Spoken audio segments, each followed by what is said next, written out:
Thank you for joining me for episode 13 of First Drafts That Glow, a flash fiction short story writing project by me, Avon, or Nails That Glow, depending on how you know me. Like and subscribe below. I want to say right off the bat that I did not actually plan for episode 13 to happen as my Halloween episode. It just worked out like that because my subconscious is super goth. I am super goth. I want to know what you were dressing up as, last night or tonight or tomorrow if you're going out with your kids. What did you dress up as? Because the majority of holidays, I was a vampire. I probably said that before, but I didn't even know I was a goth kid until somebody started being like, hey, goth boy. Now call me goth girl or goth cat or something like that. I don't fucking know. Don't call me goth cat. I know way too many girls from my goth DJ days where it's like every other woman was called cat. Half of them with a K, half of them with a C, and no. Anyways, I wanted to spend more time writing this story. There's a lot that I've thought about in relation to this story, but where I started and ended, it just kind of happened naturally. It's a little shorter than some of my other stories by about 300-400 words, because most of my stories are over 5,000 words, and it just kind of reached a point, and I was like, oh, well, that's obviously the end. So I didn't push it, because anytime you try to push a story past a certain point, it gets kind of hinky, like, oh my goodness. There's some writers out there that do that, and, it's real obvious, and then there are some writers who, don't quite write enough of the story, and then they're like, well, it's up to you, kind of thing. And it's like, that works in some cases, but in others, not so much. Anyways, this episode is called Crystal Nobody, and content warning, there is drug use. It is obviously a THC endowed vape pen, and there is a suggestion of alcohol consumption,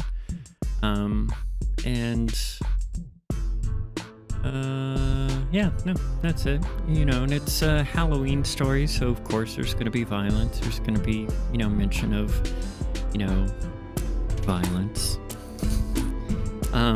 In the spirit of the Sleepy Hollow story, there are references to headless corpses, because I had to put that in there somehow. And you're like, no, you didn't. Yeah, I absolutely did. So, on you. Yeah, all right. I'm gonna do my thing, all right. Oh, have I told you about Abstractions That Glow? Yeah, I just recorded the new episode for that, and I think you might like it. The links will be below. I recorded a video for it, and I'm posting it as an audio podcast. I'm recording it because some of you just want to look at how pretty I am. You just want to see me on camera, and you want to see what I'm wearing. You want to see me smile. You want to see me look into the camera like I'm looking at you.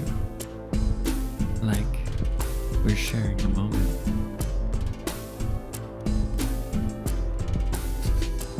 Anyways, I guess I should get to reading this story because I do sit here and ramble on and prattle. And, some of you may like that. And if you actually want to hear me just ramble about various topics, I list out a handful of subjects that I want to talk about, and I run with it.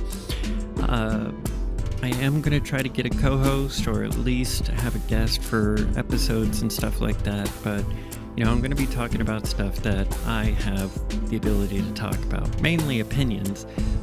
But this first episode I talk about writing, why Zack Snyder sucks, talk about being trans. Did I mention Zack Snyder sucking? Yeah. I fucking hate that man. I mean, he just needs to never do another superhero movie, ever. Ever. Go listen to nailsthatglow. Then you can, trounce me on whatever platform you want to, complaining about how much of a dumbass I am. That's cool. Like and subscribe. Links below. So, we're going to read Crystal Nobody. And, I hope you like it. This is, I'd say, age appropriate for 15 plus. So if you have some older teenage kids, and if they're mature, they might be able to handle this story. There is a suggestion of sapphic romance and a multiracial family. And the lead character is trans feminine, and everybody in the story is over the age of 18. So, I was kind of told on Twitter that some of the stories are a bit more adult than others, and so I might have to start really considering putting in the age ranges that each story might be good for, because I think some of these would be good for the family and some of them not so much.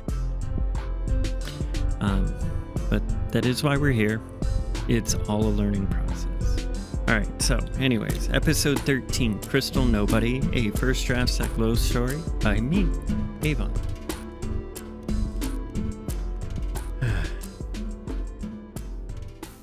The bus was filled with people that smelled. Some of the guys looked earnestly at her shoes and kept trying to get her attention. She wore giant headphones so people would not shout at her. They would wave their hands in front of her, and she did her best to ignore that as well. The games on her phone or the endless video content had her nose pointing down most of the time. If they waved their hands between her nose and phone, they had crossed the line. And that's what the mace was for. Well, that's what she told herself. It only happened once, and it was scary enough. Most of the time, there were enough decent people around for her to feel safe if some loud guy started to ask about the body under the baggy clothing. Most people assumed she was underage, and she did nothing to let them think otherwise. She had taken puberty blockers and decided to not let her birth organs dictate. So, she was never going to get much taller anyways. Her dad was supportive, but he was obviously really pushing for her to go for the boy life. He had 5 kids, and all of them were girls. Crystal was the only one to ask for the option to choose. She was never looking back, but often wondered if she would have been as tall and imposing as her dad if she went the other way. Like her sisters, she was compact and short. Her mom, a mix of Pacific Islander and Scandinavian that skipped over Her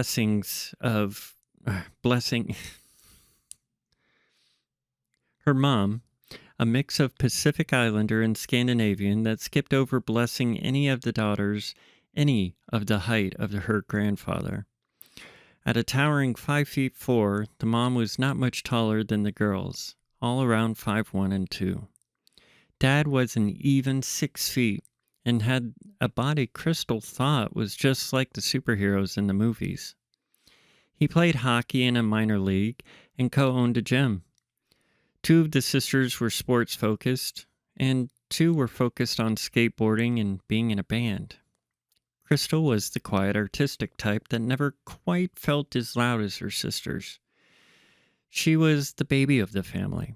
She was just out of high school and trying to decide what she wanted to do next. Her dad offered her time to decide and suggested business-focused college to help with the gym and the expansion he was working on. Her mom wanted her to think about it as well, but also wanted her to decide on personal changes she might want before going to college or university. Crystal was sure she wanted to go study filmmaking and become a film editor and possibly a director. Until then, she worked at the newest evolution of the comic book store. It used to only sell comics. Now it sold miniatures, collectible card games, RPG books, various collectibles, had a cafe, and a grocery store.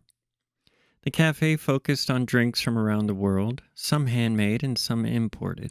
The grocery store was also an international store. The grocer was also an international store that focused mainly on Japanese candies and Mediterranean food supplies. At night, the cafe would shift into a bar setting, and the open space of the grocery store was used as a dance floor. Crystal loved this job. She worked in the cafe as its manager and was the DJ in the bar. She called her nights Astronomicon.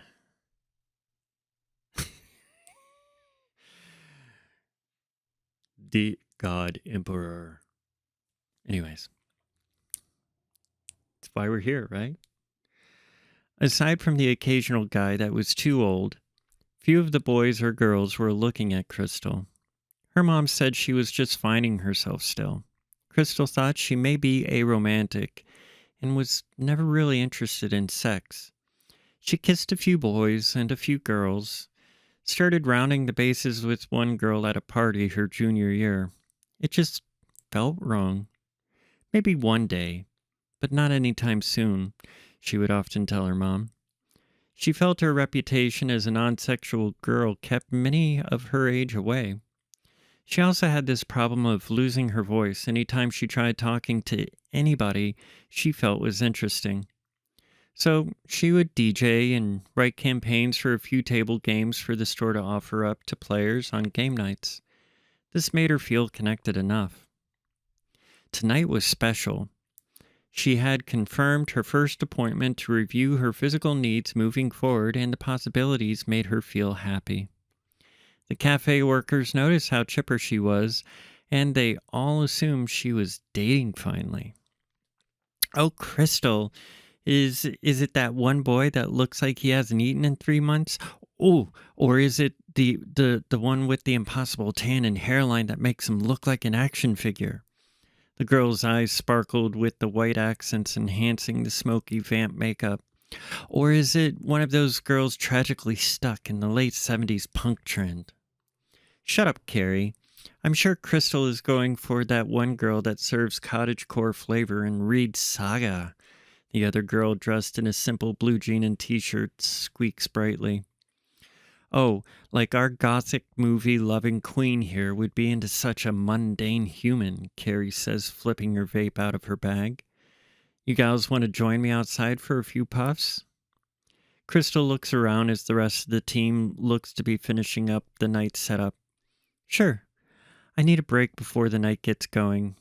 And you both are very wrong." Outside, the three girls lean against the side wall out of view of the younger patrons still wandering out of the comic book side of the space. Carrie asks Janice to play some music from her phone while they chill. Janice smiles widely. "Oh shit, I get to pick?" Crystal and Carrie laugh. Crystal nods her head to the Lil Nas X song as the intoxication of the vape takes a minor grab of her senses. If you girls want to know, I may be getting some chrome, so I'm not such a choom. Carrie squeals, "Oh my fucking god, I knew it," hugging Crystal tightly. "I'm so happy for you." Janice peels the two apart and hugs Crystal. "Oh girl, anything you need, just say it. Does your mom and dad know?" "No, I just set the ball rolling before coming to work. Mom is out on the coast visiting my sisters, and dad doesn't get back till late." Crystal hears her name being called out of the cafe door. "Thanks, guys. Just remember, keep it hush." They both nod and Carrie says, "Bitch, we know not to blast your business." Crystal hugs them both, pulls deeply from the vape, and then heads back in. The crowd that showed up at her DJ nights was the most diverse she had ever seen. Going to other clubs was like going to a poorly animated show.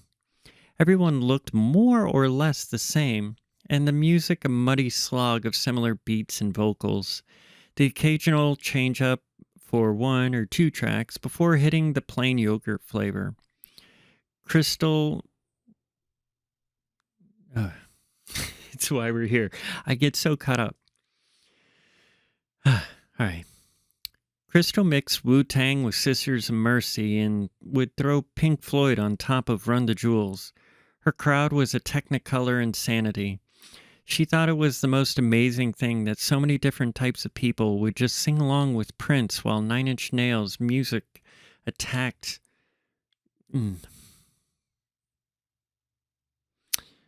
Start that sentence again. She thought it was the most amazing thing that just so many different types of people would sing along with Prince while Nine Inch Nails music attack was supporting it. After 3 a.m. hit, the night started winding down.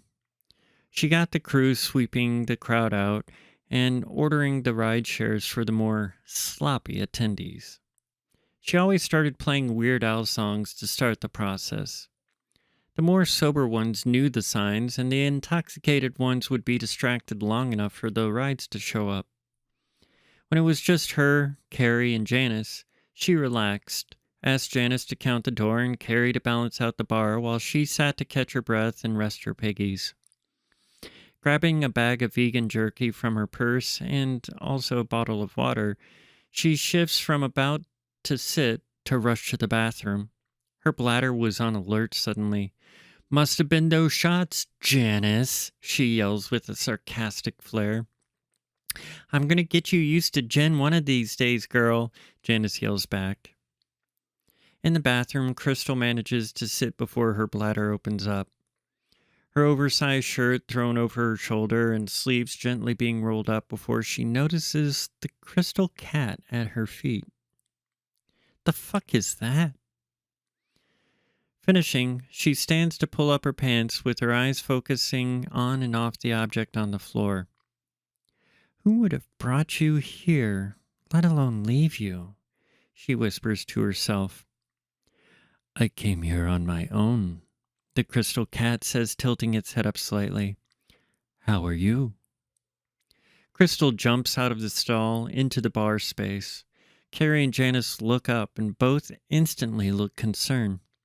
Janice drops the stack of fives she's counting, rushing to Crystal. A few minutes later, Crystal feels like she imagined seeing the thing. Carrie checked and saw nothing.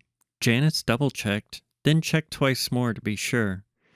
They both told Crystal to stay in the booth while they checked the comic store and the closed-off grocery store, just to make sure nobody had gotten into those spaces. Carrie then went outside to check. Nothing. "I'm sorry, guys. I must have been running on rush of the night. I must just be hungry and faded out for a moment," Crystal says. The two friends agree and they all get back to closing up the club. Crystal stays at the table, pulling out a tablet and starts filling out the closing paperwork as she waits for the final numbers. She pulls up the inventory counts from the day and starts to order for all three store sections. As she looks up to ask the girls if they were almost done counting, the crystal cat meets her gaze again. She lets out a sound. Her friends look up. "It's fine," she follows quickly, The cat had vanished. I need to go outside for a few, guys. Holler when you're ready.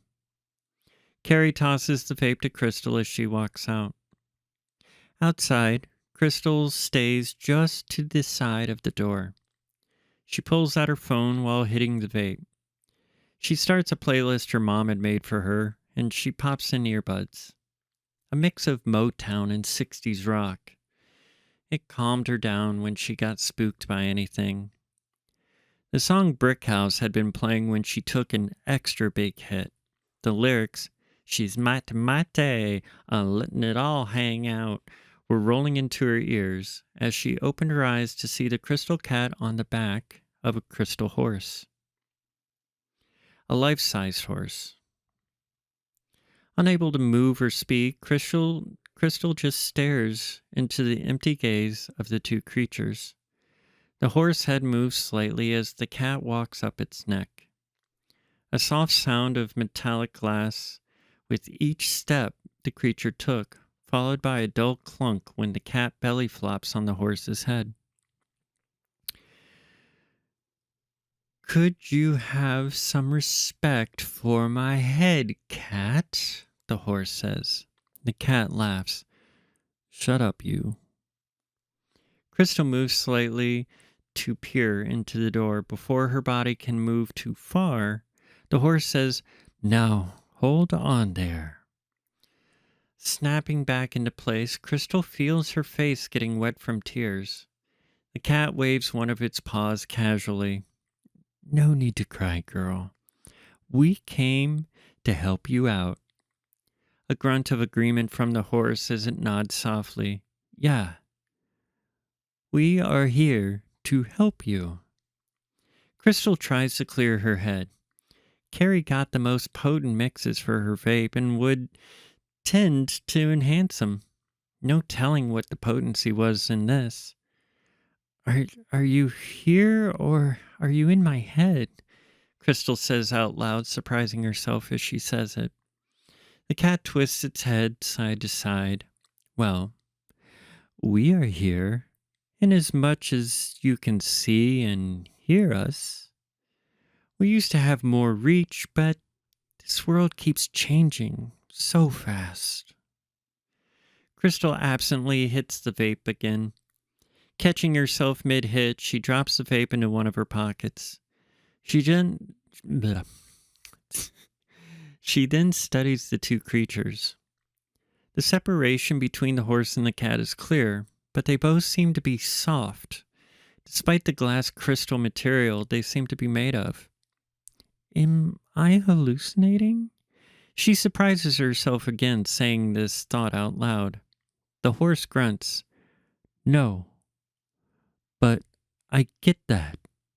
You would have heard of us if it was a few thousand years ago.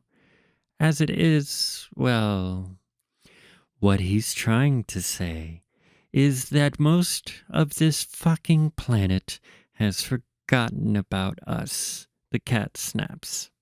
"So we have to wait to find someone that we can talk to, and sometimes that takes decades or hundreds of years." Can we skip that?" the horse says. "Fine," the cat snaps again. Crystal laughs a little. "I must be dreaming or something. You two talk like cartoon characters." "We always talk in the way the seer would understand the best." The horse kneels to the ground, looking up, causing the cat to slide down its neck. "We are talking in our way, and you hear it how you hear it." The cat clatters to the sidewalk. "Enough of this origin story bullshit. Your friends in there, we can tell you what they are thinking. If they are tainted, we can warn you and help you cure them." Crystal blinks hard. Does it again. "This is nuts. I'm going to order a car and ask the girls to finish up." The horse stands, using its head to pin Crystal to the wall, preventing her from being able to see her phone. The cat's voice snaps and rings slightly. You will first see if they are tainted, and then we can go home and check your dad. Crystal feels a wave of calm. Something in her mind lets go of the desire to call a car. Fine. Let's go talk to the girls. Inside, Carrie claps her hands together and Crystal tosses the vape to her. Janice does this to Carrie to catch the vape after her hit and then offers to toss it back to Crystal. She waves a no and Carrie snaps it from the air. They all work in silence for a few moments before Janice pumps 80s new wave mashups through the sound system. After about 20 minutes, they're all sitting at the same booth and filling out the deposits and setting up the registers. When they are finished, Crystal sees that neither of her friends notice the giant horse and cat made from a crystal glass sitting in the middle of the dance floor space. She assumes this is a persistent hallucination, and she decides to try to ignore them as well. You can't ignore us, the horse says as Crystal has this thought. She gasps softly. Janice notices this and pauses the music. You doing okay, Crystal? You sure you didn't drink too much or smoke too much of my vape? You know I spiked this shit to be stronger. Carrie cuts in with a huge exhale of smoke. I think I'm just coming down from a rush of getting the news and DJing and you bitches feeding me gin. They all laugh. Carrie leans back, taking a hefty pull from her vape. Everything will be fine, babe. You got this. We got you. The cat jumps on the table. She is lying. She wants you to leave so her and Janice can have sex. The crystal squints at the cat. Janice leans over, putting her face mostly between Crystal and the cat. Earth to Crystal. You sure you're not tripping or something? You look like you're looking between worlds. Crystal blinks, quickly smiling at Janice. If you want, I can leave you two alone. Just, lock up when you leave. Carrie nods. Oh, babe. No, let's all go if you want. We can crash at my place and go out for some grease and carbs when we wake up. The cat taps its paws on the table. This one is tainted. She cannot help herself from lying. Janice stands, offering her hand to Crystal. No thanks, Carrie. I'm going to make sure Crystal gets home and then go home myself. My mom is going to kill me if I'm not there in the morning to help her with laundry. Carrie frowns. You never want to spend time with me anymore. Walking up to Carrie without being noticed, the cat sniffs. She has a foul aspect to her. I think she has hurt your Janice once before. Crystal reaches out for Janice's hand. That sounds like a plan, Janice. I need to sleep and figure out what I'm going to tell my dad. Carrie slams her hand on the table right where the cat is without touching it. Why can't you just go home, Crystal?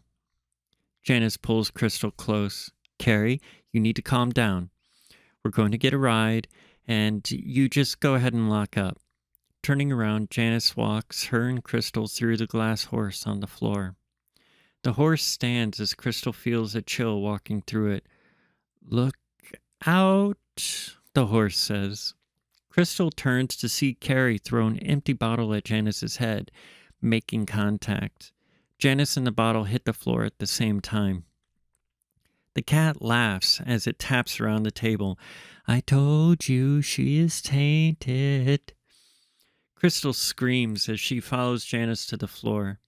Carrie begins to yell louder. It didn't even hit her.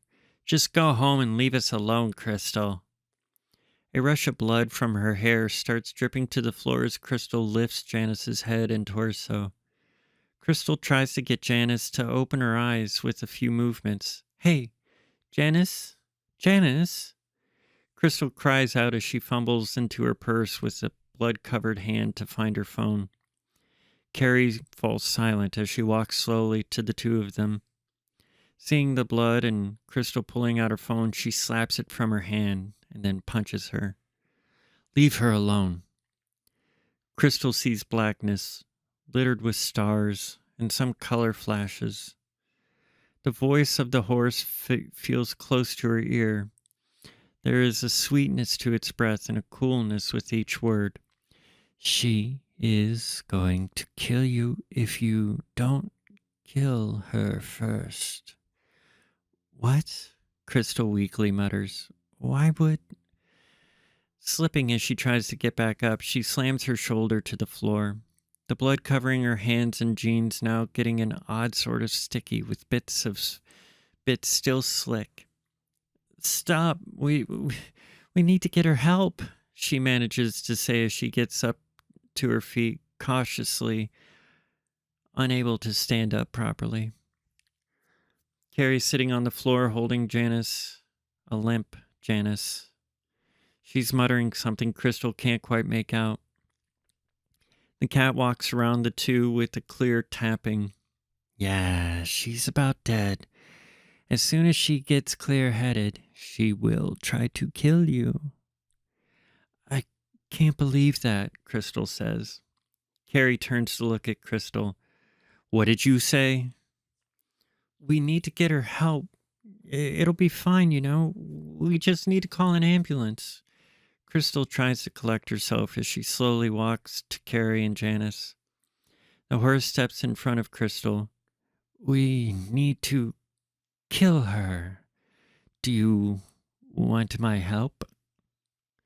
Crystal questions the past hour and nods yes, very weakly. The horse lets out a roar that makes Crystal cringe and close her eyes tight to keep out a new bright light that seems to ignore her eyelids. There is a pain within her chest and feet. Her face feels like it's on fire, and her ears feel as if they are on fire as well. With a surprised look on her face, Carrie runs to the door. She tries to open it with no luck. It's unlocked. The bolt twists to the locked and unlocked positions with ease, but the door doesn't move. Crystal sees the cat sitting on the other side of the door, licking itself with its glass-like tongue. Carrie turns screaming. She tries to say something, but the room starts to fill with a noise and light that Crystal finds hard to focus through. Crashing into the comic book store area, Carrie climbs over one shelf. Crystal sees her hands tearing the shelf apart, and then grabbing Carrie. She tries to tell Carrie to stop running, but only hears a roar come from her mouth. Carrie cries and starts praying in Hebrew. Just as she looks into Crystal's eyes, she says, I'm sorry. Crystal can't make any sense from what she sees. She sees Carrie's head vanish from the top of her body. She notices she's holding the limp body with one hand. She feels this is normal, but also can't figure out how she's doing it. She throws the body into a display case of miniatures and makes her way to Janice. Picking her up, she sees that her friend is dead. She tries to tell her dead friend that she loves her. Nothing but animal sounds reach her ears. The smell of her friend overwhelms her as Janice's head also vanishes. Throwing this body into the area of the grocery store, she tries to relax, knowing it's over. The cat then taps the floor, getting her attention. We need to find others before more innocent people die. Crystal tries to protest, but knows the cat is right. Outside, the air feels damp and hot, an odd sensation in the fall. The cat sitting on her shoulder as she strides the road. She knows her home is miles away. It just feels like this is going to be shorter. No, let's do that again. She knows her home is miles away. It just feels like this way will be shorter. After a few minutes, she sees a car heading directly for her, then drives through her. She tries to ask what happened. The gruff panting and growling is all she can manage. You are working with our powers now. You will not be seen unless you will not be seen when traveling, the cat whispers into her ear. Crystal knows this is true. The strangeness of it is dismissed as fast as she thinks about it. Once getting to her home, she sees her dad's car, the light in his workout room. She knows he wakes up early to get his cardio in. She jumps silently to the window ledge, her size fitting the ledge perfectly. Her reflection absent as she peers through to see her dad in his shorts on the stationary bike. She tries to call out to him with no sound. She swears she feels her throat make a noise, but nothing comes out. She hears the horse say, "Just walk inside." She watches her father's head vanish as she finds herself on the street again before catching up with the speed of events. She can't make sense of anything.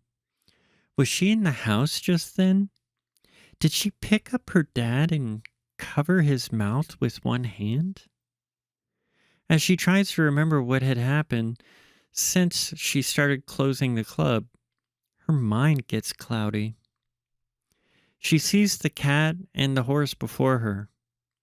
She's back in the cafe, the light from the rising sun filling the store spaces. The cat and horse standing in front of her, both glowing in the light, acting as prisms, casting rainbows over everything. Looking around the room, Crystal is confused. The carnage and destruction she remembered is absent. There's no blood pool, no destroyed shelves or miniature case. The cat and horse both begin to grow a deep black as they walk up to her. The cat motions its head for Crystal to look at the booth she had been sitting in with her friends. A deep, sick pit in her chest starts to constrict as she turns around. Janice's blank face looking over the floor with part of her head caved in with a bottle rising from it. Next to her is Carrie with her vape in her neck and her jaw hanging loose with some torn flesh and bone on one side. Crystal starts crying. What happened? What the fuck happened? The horse and cat walk around to the booth. Crystal sees the two of them change size and shape, maintaining the overall appearance of a horse and a cat. They take the general size of the two dead girls and sit next to them. The horse next to Carrie and the cat next to Janice. The cat grabs Janice's head off the table, makes it look at it, then slams it back down. You killed them last night. The horse laughs, moving Carrie's jaw, and says, "You suddenly got really strong and killed both of us in seconds." Crystal looks around and to her own hands. They were bruised and sore. She also tasted something in her mouth. What is going on? What kind of nightmare is this? The cat's black glassy body glows a faint red behind the eyes and in the chest. Oh, this is not a nightmare. We've been looking for someone for a long time to start up again. The people we will kill with you. Crystal cries as she tries to walk to the table. I'm not capable of this. The horse continuing the mocking puppetry. You are, you were, you did. See, me and the horse have been at this for a long time. It takes dozens of tries before we find somebody willing to listen. Someone born to be a killer, but not a killer. The cat says, we will now go kill all of these women with low standards for friends. Or somebody else. So, did Carrie ever really hurt Janice? Crystal still trying to make it to the booth.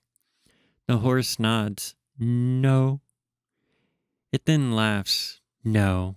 We just clouded your mind and made you kill them. It was so good, the cat sings. What if I leave? Crystal says. Then you die, says the cat.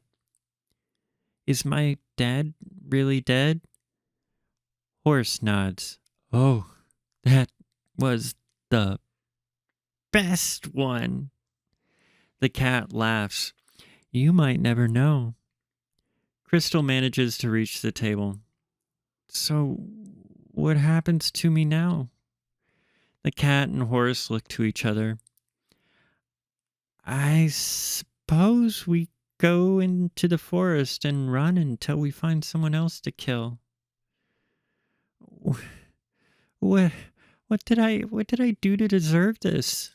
What did they ever do? Crystal says, sobbing. The two creatures say at the same time, nothing. Well, what'd you think of that?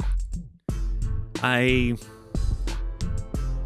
wanted it to have that feeling of nonsense and lack of reasoning, because to me, not having a core reason behind something makes it more terrifying, because the real world is very chaotic like that. You know, some things just happen and you're like, oh damn. You know, you're just not really sure why things happen the way they do. You know, like if you really think about it, the chaos that brought humans into existence, and then the chaos that brought us to language, fucking random. Like, you know, whatever you believe in, you know, if there is a deity up there, they're rolling in an infinite-sided dice with, like, infinite probabilities saying, this is gonna happen next. I seriously just doubt there are any deities or entities out there that, you know, have total control. But I really hope you like that story. There's some concepts in there that I want to visit again. Like I said, the whole, like, you know, mind fuck of it. Like, you know, is Crystal actually off her rocker? Did those creatures actually exist? You know, is her dad still alive? I mean, I think that's a really great story. I also think it's creepy as fuck. So, tell me what you think below. Like and subscribe. I just want to thank you again for sticking with me. I know some of these stories are not spectacular, but I'm still stepping up to the plate. I'm still swinging the bat, even if I'm not making a home run hit, even if it's just a pop, you know, even if it's just a foul ball, I'm still there. I'm still doing it. I'm doing it well. I'm doing it well. Okay, anyways,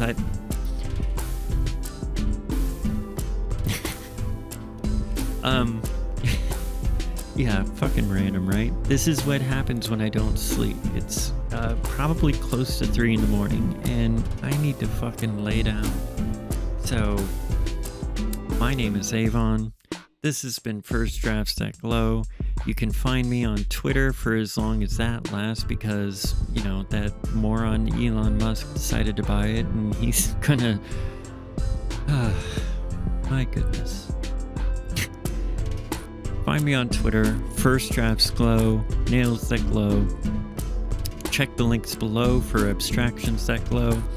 Visit my website, ko-fi.com/nailsthatglow. That's ko-fi.com/nailsthatglow. Also nailsthatglow.com. Yeah. I'm all over the place with this glow stuff.